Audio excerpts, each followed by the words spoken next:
Breaking news ఎమ్మెల్యేల party ఫిరాయింపు అనర్హత పిటిషన్పై station Ghanpur MLA Kadiyam Srihari hot comments చేశారు.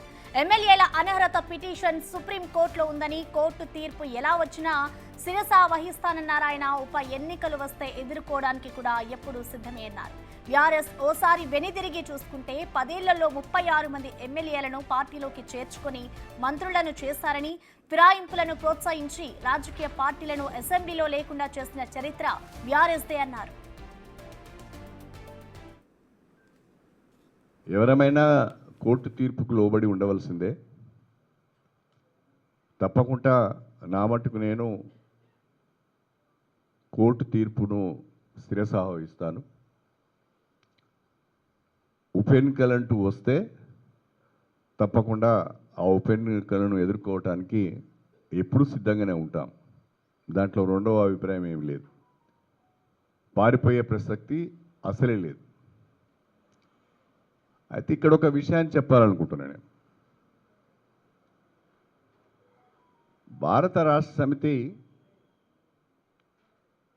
పార్టీ నుంచి వెళ్ళిపోయిన వారందరిపైన తీవ్ర స్థాయిలో విమర్శలు చేస్తున్నది.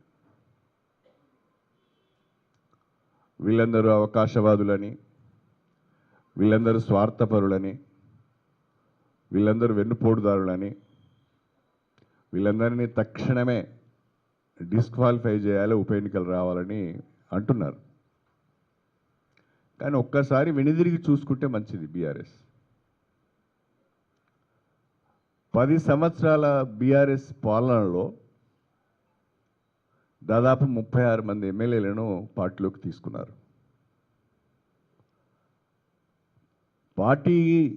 ఆయా పార్టీలకు రాజీనామాలు చేయకుండానే అందులో కొందరు మంత్రులు కూడా అయ్యారు.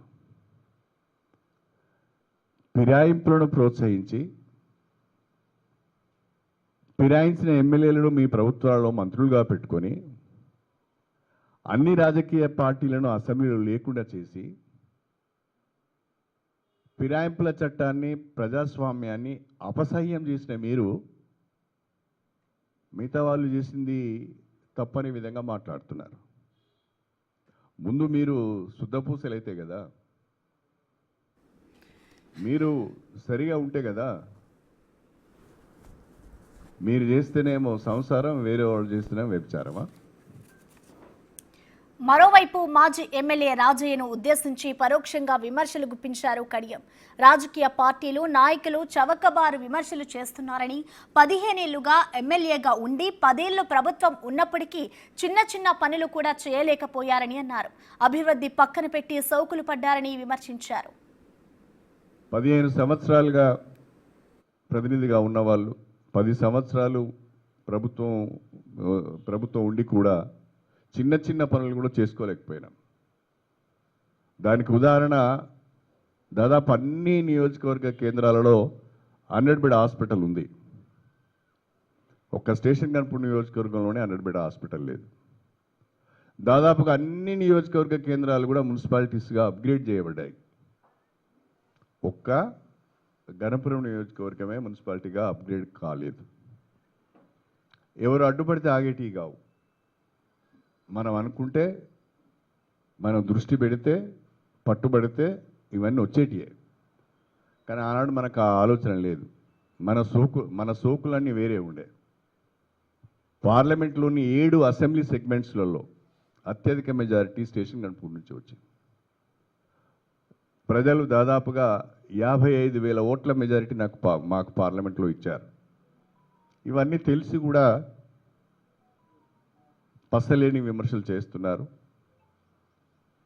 సభ్యత లేకుండా, సంస్కారం లేకుండా మాట్లాడుతున్నారు. వాళ్ళందరికీ ఘన్పూర్ ప్రజలు తమ తీర్పు ద్వారా సమాధానం చెప్పారు. ఆయన సిగ్గులు వేయకుండా మాట్లాడే వాళ్లకు చెప్పేది ఏముండదు. నా ఆలోచన అంతా, నా ప్రయత్నం అంతా స్టేషన్ ఘన్పూర్ నియోజకవర్గ అభివృద్ధి మీదనే ఉంటుంది. 10